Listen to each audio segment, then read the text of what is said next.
martes 11 de julio del 2023. Damos comienzo a la charla número 25 de Radiografía del Imperialismo Británico. Nos queda un piquito nada más para terminar con el periodo hispánico de la patria, que se va a desarrollar ya en nuestro territorio, en Brasil y en Buenos Aires, y luego ya empieza la historia argentina propiamente dicha, la historia nuestra. Tengo que hacer un breve raconto para ubicarlos en tiempo y espacio. Ustedes recordarán que en 1803 estuvo por estas tierras, en Buenos Aires, un coronel del Servicio de Inteligencia británico, James Florence Burke, que va a crear la red de espionaje orgánica de Buenos Aires, 1803. Eso demuestra qué importancia tenían estas tierras para los británicos, porque esto se hizo en algunos lugares de Europa, muy pocos, España, Francia, la parte sur de lo que hoy sería Italia, Nápoles, y en el Río de la Plata, ¿no? En Buenos Aires. O sea, esa es la importancia que Gran Bretaña siempre le adjudicó a estas tierras. Y este hombre, como yo ya lo expliqué, James Florence Burke, crea esa red orgánica, y en 1807, recuerden, que vino comandando un regimiento, el 36 de infantería, en el ataque de Whitlock, que era su amigo, fue el que lo incorpora al servicio de inteligencia británico en Haití, en 1795, si mal no recuerdo en este momento.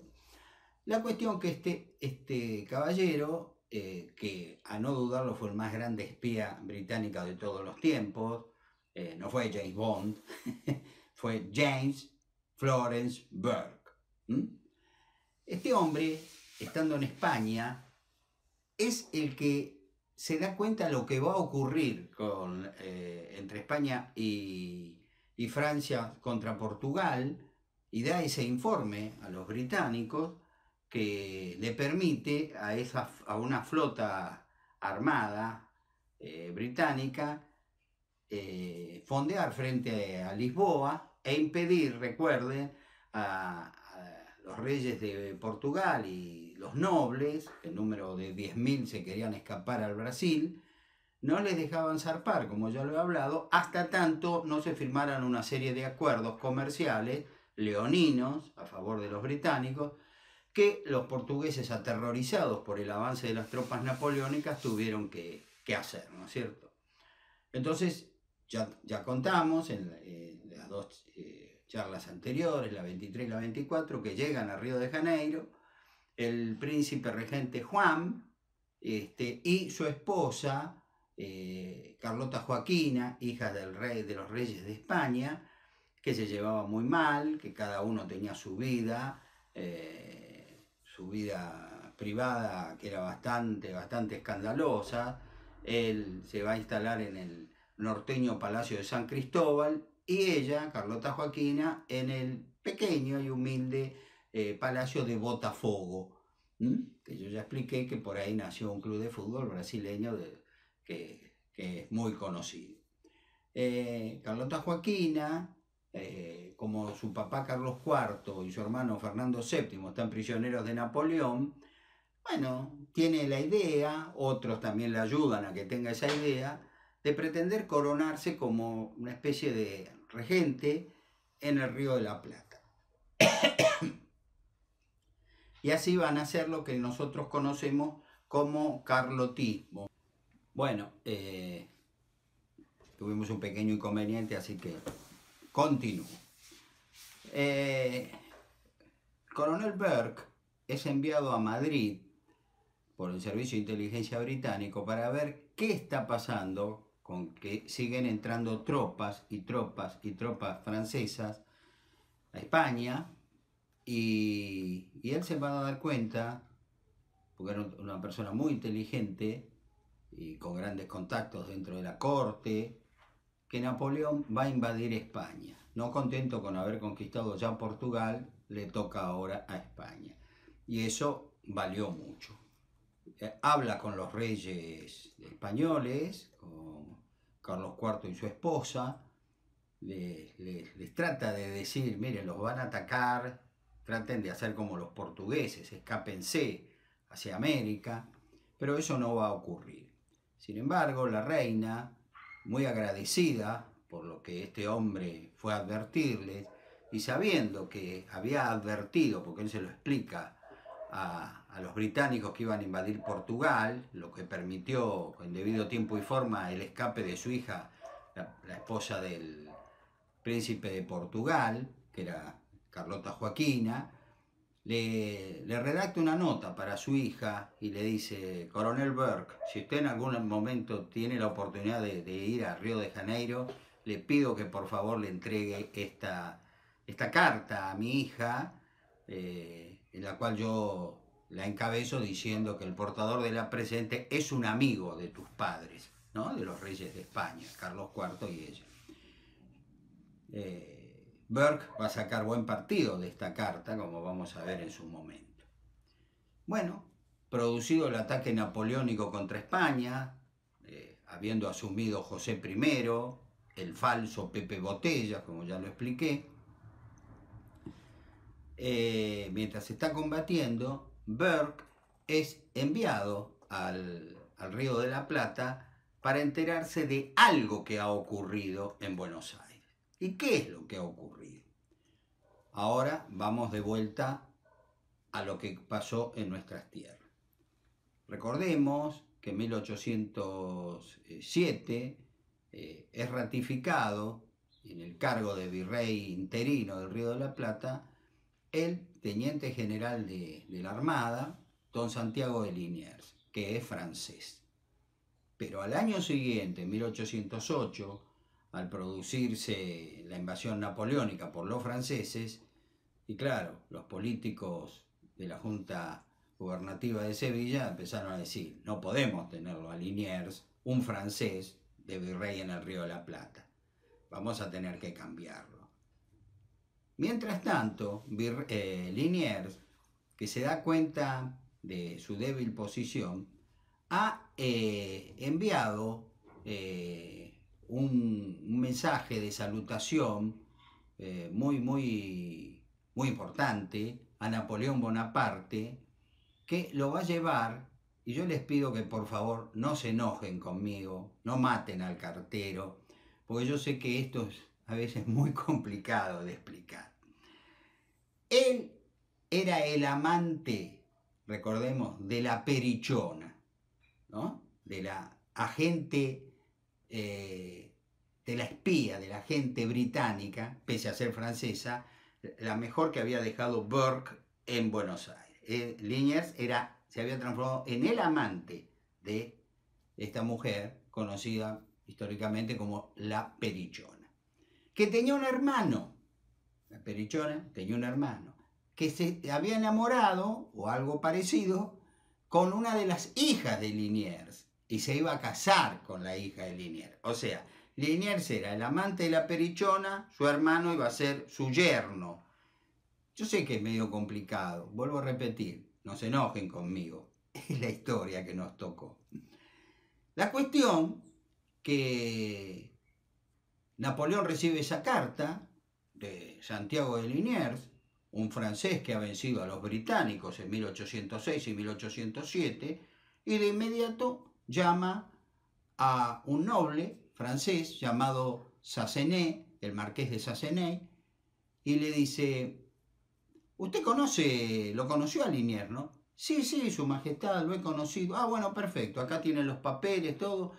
Tiene un par de horas para poner todos sus papeles, sus cuestiones acá en Francia en orden, porque en unas 4 o 6 horas usted viaja al Río de la Plata. Perdón, ¿cómo? Usted viaja para ver la forma en que podemos captar a Liniers para nuestra causa. Así que ya está. Y como dirían los militares, saludo 1, saludo 2, el pobre Sassenet pasa en un par de horas, está embarcado hacia el Río de la Plata. Cuando llega acá, primero los barcos hacían puerto, hacían noche en Montevideo. Ahí le explica al gobernador de Montevideo, Javier de Elío, que él tenía una correspondencia que entregarle de Napoleón a Liniers, y de Elío le dice, mire que la cuestión está muy difícil, estamos en guerra con Francia. Sí, bueno, pero yo son las órdenes que yo tengo de entregarle esto. Le advierte a Liniers, tenga cuidado con el que va a recibir. Y Liniers lo recibe en presencia del Cabildo y la Real Audiencia, así en forma pública. Y le dice que él es leal a España, que lamenta su venida porque ha venido para nada y que ya se puede ir volviendo a España, que él no le iba a responder, no le iba a enviar ninguna nota a Napoleón, que él lo había saludado a Napoleón por una cuestión de cortesía, pero que aparentemente Napoleón entendió mal la cuestión. Napoleón no entendió nada mal, y Liniers no fue una cuestión de cortesía, pero no podía decirle frente a los miembros del Cabildo y la Real Audiencia que si me ayudás, me mandás unas tropas y armas, esta posición puede formar parte del Imperio Napoleónico. Algo así hubo, les aclaro, no está totalmente confirmado. Para suerte de Sassenet y de Liniers, una terrible sudestada, una tempestad en el Río de la Plata, por la cual este hombre no pudo reembarcarse de inmediato y volver a Montevideo y de ahí a Francia. Entonces se tiene que quedar la noche, ¿no? La nave va a zarpar con suerte al otro día, lo que así aconteció. Por lo cual Liniers aprovecha y dice, bueno, pero uno es un caballero, ¿qué vamos a hacer? Usted es invitado a cenar conmigo. En esa cena, en la que ya no estuvieron los del Cabildo, la Real Audiencia, hablan francamente. Y lo que hayan hablado, Dios lo sabrá. La cuestión que Sassenet llega a Montevideo, Elío está enterado que ha mantenido una conversación a solas con Liniers y lo mete preso. Lo mete preso porque usted es un espía, qué sé yo.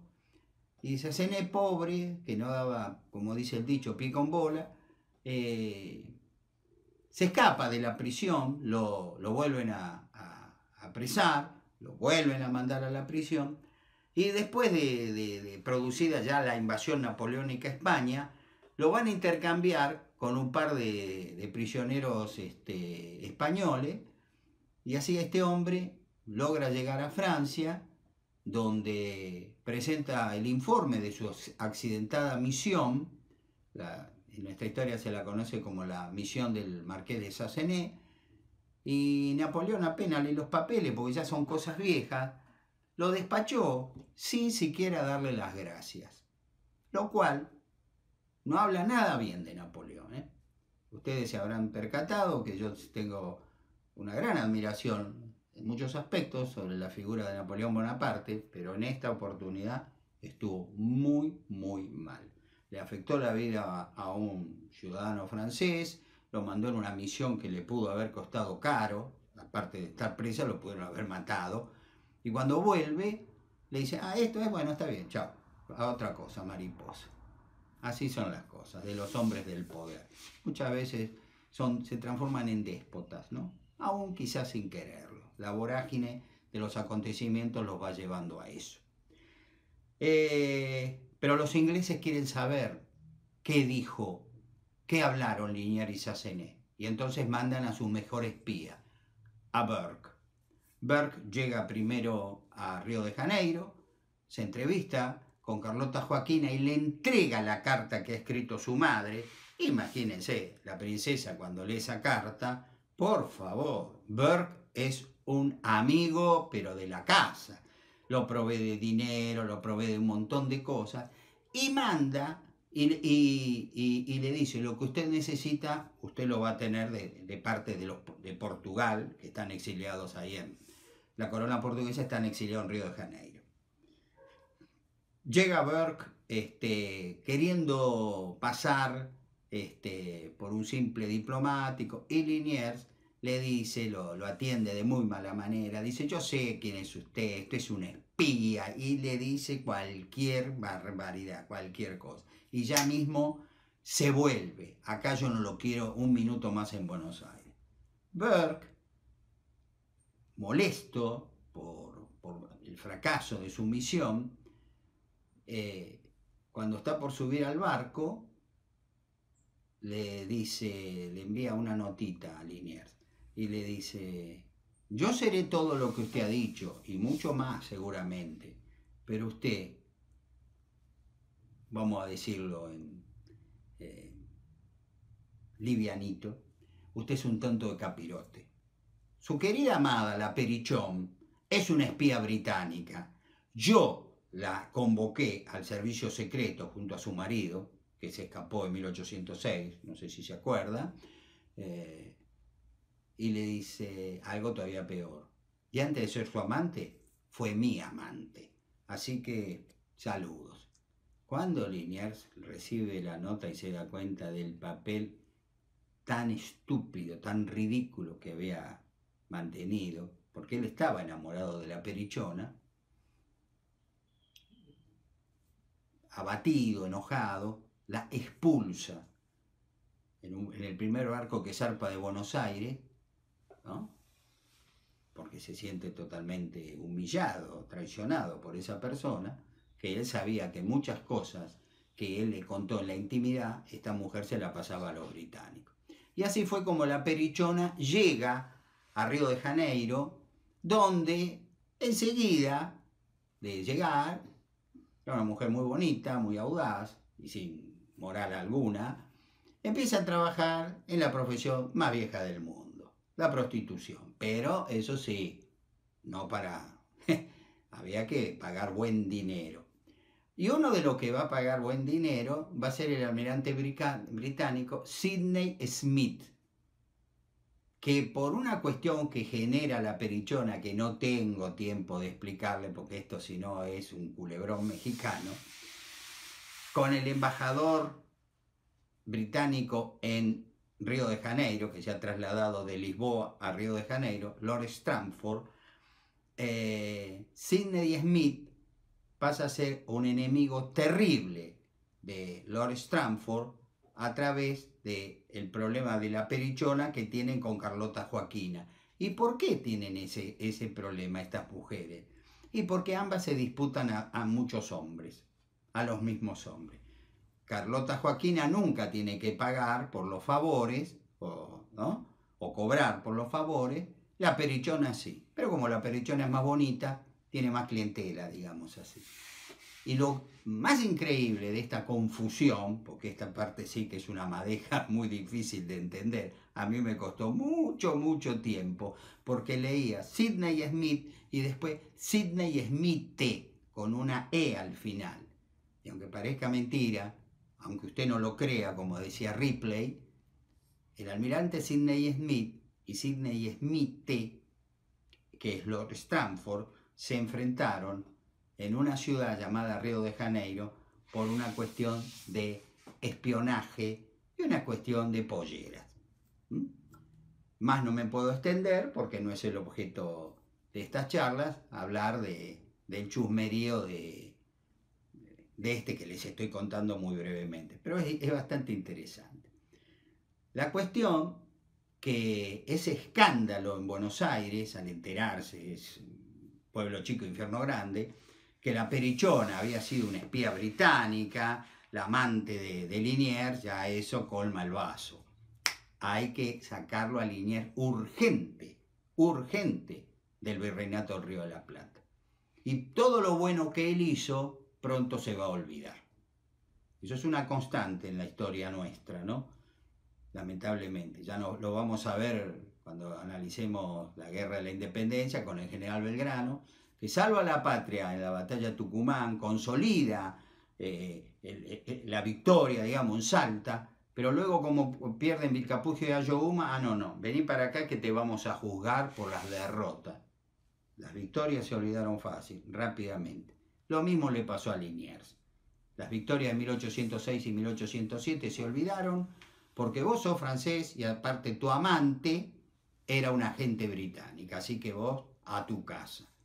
Y así fue que llega acá, en su reemplazo, un teniente general de la Real Armada Española, que es un hombre nacido en el Virreinato de Nueva España, hoy Estados Unidos de México, don Baltasar Hidalgo de Cisneros, el sordo de Trafalgar, así quedó en la historia, porque este hombre fue muy valiente en esa batalla, en esa derrota naval de los españoles y franceses frente al almirante Nelson en 1805, a la cual yo ya me referí en su oportunidad, y por la estampida de los cañones Cisneros va a perder la audición, o casi toda la audición. Entonces le quedó el título, pero no despectivo, sino un tilde de honor, el sordo de Trafalgar, como diciendo, este hombre. Y así llega, he sido nombrado el nuevo virrey del Río de la Plata, en reemplazo de el teniente general de la Real Armada también, Santiago de Liniers, al cual, como una medida de disculpas, si se me permite la expresión, de parte de la Junta Gubernativa de Sevilla, le dicen que le quieren otorgar un título de nobleza. Usted va a ser conde. Diga, conde, ¿qué nombre quiere tener? ¿Conde de qué? Y Liniers, que amaba profundamente a esta ciudad, se dijo, bueno, si me quieren nombrar conde, yo voy a ser el conde de Buenos Aires. Vamos a ver después su trágico final, ya el 26 de agosto de 1810, y Fernando VII, rey de España, quizá en una de las de los únicos aciertos que haya tenido tan mediocre gobernante, le borró el conde de Buenos Aires por conde de la lealtad, y así está hoy enterrado en Cádiz, en el panteón de los marinos famosos. Y verdaderamente yo considero que todo argentino de bien, que ande dando una vuelta por allá, tendría que ir a ese lugar donde descansan dos grandes hombres que tanto bien hicieron a nuestra patria en el periodo hispánico. El teniente general Pedro de Ceballos y el teniente general de la Real Armada, Santiago de Liniers. Bueno, asume Cisneros y encuentra una situación caótica. Aclaro que él asume a fines de junio de 1809. Junio de 1809 va a ser derrocado en mayo de 1810. Lo primero que encuentra este hombre es un desastre económico. No tenían ya más que dar, que obtener dinero de la población, pese a los impuestos y todo. ¿Y por qué era el gasto tan tremendo? Y por la cantidad de efectivos militares que tenían en Buenos Aires. A raíz de las sucesivas derrotas de los generales Guillermo Carl Bereford y el teniente general John Whitlock, acá se había capturado miles y miles de rifles, de pistolas, de espadas, bueno, había armamento de sobra. Y a la gente le había agarrado a los jóvenes, a los hombres, una alegría terrible de formar parte de unidades militares, los patrillos arribeños, los artilleros del rey, los húsares de Fernando VII, bueno, impresionante. Pero claro, esos hombres cobraban un sueldo, no estaban gratis, y los recursos eran muy escasos. Entonces, Cisneros, devaniéndose los sesos, ¿cómo puedo hacer para pagar? Y no encontró mejor salida, mire lo que son las vueltas de la vida, que permitir el ingreso de mercaderías británicas para abaratar los costos de producción. Esto va a generar una serie de consultas al cabildo, al consulado, diciendo, no me queda más remedio que abrir la economía, que vengan mercaderías importadas. Y el consulado de Buenos Aires explicó que si se permitía la entrada, por ejemplo, de telas británicas, las pobres industrias del interior del virreinato iban directamente a quebrar. No había forma de luchar, digamos, entre comillas, contra la producción de los telares de Manchester, de Birmingham, de Liverpool, que eran impulsados por máquinas a vapor, mientras que acá nuestras pobres y sufridas mujeres, como relató Domingo Faustino Sarmiento en Recuerdos de Provincia de su mamá, se pasaban horas y horas y horas, ¿no?, con un telar manual tejiendo un poncho, en fin, una ropa de las que acá usaban en esos tiempos. Y los británicos traían cortes de tela mucho mejores, de diferentes colores, en fin, y a precios muchísimo más baratos.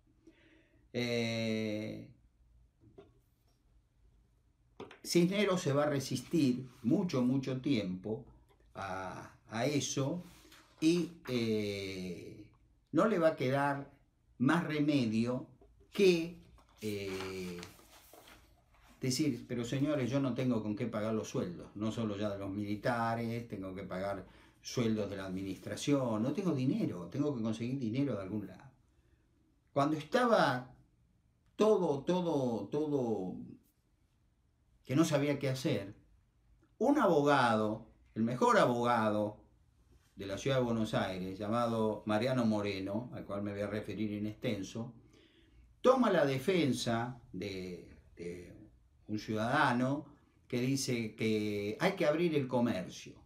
Y ahí es como él, dentro de una demanda judicial, escribe lo que se conoce en la historia la representación de los hacendados, porque él está representando como abogado a un hacendado. Y explica, dentro de su parcial visión, que lo mejor que nos puede pasar es comerciar con los británicos, una nación muy culta, muy importante, y que esa entrada de mercaderías mucho más baratas va a ser algo beneficioso para nuestras tierras, en algo que por supuesto es opinable. Hay media biblioteca a favor y media biblioteca en contra. El kit de la cuestión era algo que Moreno no contempla. ¿Qué va a pasar con las industrias locales de acá? ¿Y con qué se van a pagar esas mercaderías? Y los ingleses dicen, los británicos dicen, no, nosotros vendemos las telas, pero las cobramos en moneda constante y sonante, ¿no? Entonces, Cisneros, acuciado por la situación, les dice, bueno, perfecto, se los va a autorizar a comerciar, pero siempre y cuando ustedes redondeen, ¿no?, las cifras, por ejemplo, 2 reales, 5 reales, 4 reales, ¿no? Nunca fraccionen, siempre tienen que ser. Y ustedes tienen que devolver, por ejemplo, si una persona pagaba, qué sé yo, una moneda que había que dar vuelto, pues ellos tienen la obligación de dar vuelto. ¿Qué hicieron los británicos? Nah, el vuelto es mío. Ustedes se acordarán hace poco, no fue hace mucho, que acá no había monedas, y uno iba a un supermercado chino y en vez de darle moneda le daban caramelos. Eso lo hemos vivido todo y no hace mucho. Bueno, los británicos no te daban caramelos. Te decían, bueno, devolver, bueno, le doy este pañuelito, esta bufanda, estos guantes, qué sé yo. Y la gente agarraba, estaban chochos acá, ¿no? Porque era la novedad, estábamos como en un shopping, ¿no? Y eso no era lo pactado. O sea, se paga al contado, pero el vuelto también tiene que ser en oro y plata al contado. Los británicos cobraban en moneda de oro y plata, pero ellos nunca daban vuelto. Daban otras fusilerías, otras mercaderías de menor valor, cualquier cosa, como todo por 2 pesos, ¿se acuerdan? Cualquier cosa. Y eso fue un negocio tremendo. Entonces, ¿qué hizo Cisneros? Dijo, no, estos señores no es los pactados. Y los expulsa. A todos los comerciantes británicos de Buenos Aires los expulsa. Por supuesto, eso fue algo escandaloso. Pero interviene el embajador británico en Río de Janeiro, Lord Stanford. Pero no se puede hacer, somos países aliados. ¿Cómo va a expulsar a estos comerciantes de Buenos Aires, estos comerciantes británicos. No, no, discúlpeme, señor virrey, pero eso no es lo que corresponde. Y Cisneros le responde: discúlpeme, señor embajador, habíamos pactado muy clarito con los comerciantes cómo tenían que ser el comercio que ellos iban a ejercer.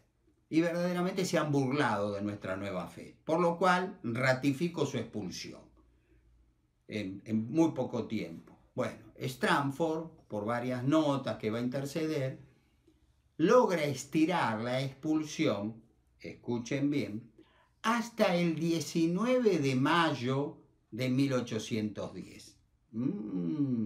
Qué fecha, ¿no? Mayo de 1810, el nacimiento de la patria. ¿Los expulsamos a los británicos o no los expulsamos? Como diría Shakespeare en Hamlet, that is the question. Esa es la cuestión. Queda, por supuesto, la respuesta para la próxima charla. Así hemos llegado, golpeamos la puerta ya en el periodo argentino de nuestra historia, por decirlo de alguna manera. El periodo hispánico va a concluir con esta pelea entre los comerciantes británicos y este valiente virrey del Río de la Plata, nuestro último virrey, don Baltasar Hidalgo de Cisneros.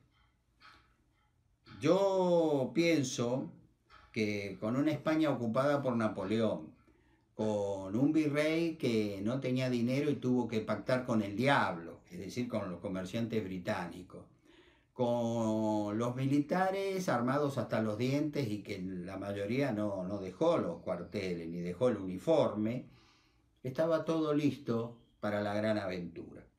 La gran aventura va a ser el luchar por nuestra independencia en una guerra que va a nacer en 1810, va a comenzar en 1810 y va a terminar en 1824, con unos pequeños combates más en 1825.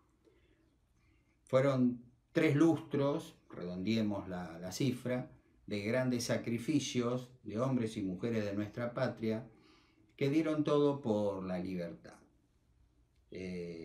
Antes que nada, quiero referirme que con esta charla de hoy yo he dado por concluido el tomo 2 de Radiografía del Imperialismo Británico, 1806-1810, y en la próxima charla ya sí nos vamos a zambullir en la Revolución de Mayo. Lo que sí les quiero decir, ya hablando de las cercanías del movimiento revolucionario patrio, es que Buenos Aires, especialmente los porteños, estaban decididos ya a dar el paso. Era de esperar el mismo, ¿sí? Y hubo hombres muy valientes, muy valientes. Fue, aunque se lo ha querido ocultar, hay que decir la verdad, a mí me gusta hablar con la verdad, fue un golpe, llamémoslo, militar. Los militares fueron los que encabezaron la Revolución de Mayo, acompañados por muchos civiles. Eso es cierto. Pero los que movieron el amperímetro, el fiel de la balanza, fueron las tropas. Sin eso, Cisneros hubiera permanecido en el poder. Con esto doy por finalizado el periodo hispánico de la patria y ya hemos llegado a la parte que nos corresponde, digamos, que conocemos más de la Argentina. El martes 18 de julio, Dios mediante, vamos a empezar a transitar, a contarles lo que verdaderamente aconteció la Revolución de Mayo, y yo creo que ahí más de uno va a empezar a sorprenderse, y sorprenderse mucho, porque nuestra historia, o por errores inocentes, o dichos a propósito en otro caso, no es como verdaderamente nos la han contado desde nuestra lejana y querida escuela primaria. Así que me despido de ustedes con la alegría de siempre, y aunque ustedes no lo crean, ahora empieza lo mejor. Sinceramente, ahora empieza lo mejor, y ustedes van a ver cómo los británicos sobrevolaban todas y cada una de nuestras acciones. Es increíble. Seguramente más de uno no lo va a poder creer, pero es cierto. Esto es historia, no una novela histórica. Tengan ustedes muy buenas tardes. Gracias.